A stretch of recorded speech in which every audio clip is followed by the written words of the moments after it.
Some find them fun, others think they're annoying, and tonight CAL FIRE is saying the drones can be dangerous.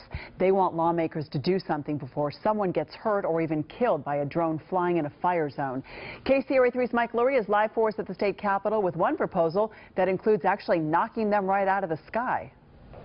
That's right, Edie. Senate Bill 168 would allow public safety crews to knock down a drone that's interfering with an emergency operation, specifically a wildfire. Now, CAL FIRE says that they want this operation to be safe. They want drones to be out of the fire zone. But for many people, drones are an important way for them to do business.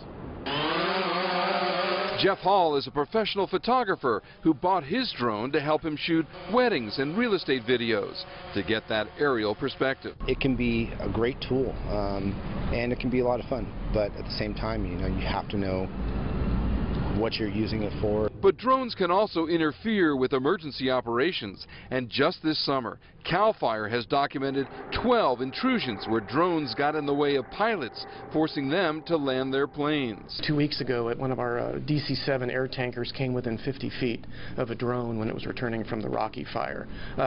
50 feet away from a mid-air collision, potentially killing the pilots and the air crew and placing people on the ground at grave risk. Benefits and risks posed by drones during emergencies. And today at the Capitol, lawmakers tackled the sensitive topic of regulating drones. Roseville Senator Ted Gaines has a bill giving immunity to public safety crews that take down a drone if it poses an imminent threat while fighting a fire. We're very concerned about drones getting in the way of an aircraft, whether it's a helicopter or a fixed-wing aircraft. Could actually cause the aircraft to crash. Gaines also wants to impose $5,000 in fines and up to 6 months in county jail for illegal drone use in a wildfire. But drones have also been helpful in gathering key information for emergency responders, as in the earthquake this past April near Kathmandu in Nepal. And drone manufacturers were quick to defend their devices today. Even firefighters are using them across the country to help assist in fire and emergency situations. And one government agency today defended drones as showing promise. We see them being beneficial in areas of like search and rescue, being able to speed up the process of finding people who are missing.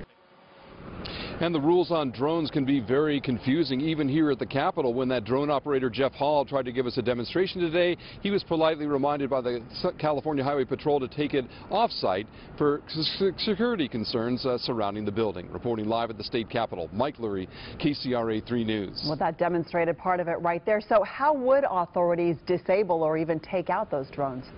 Well, Edie, that's what's interesting, because the bill is very vague on that point. It doesn't specify exactly how that might happen, whether it's somebody shooting it down or a firefighter using a hose to knock it down, spray it down. That's deliberately left vague in the bill, and something that you can bet will be discussed at length when this bill goes through public hearings in just a couple of weeks.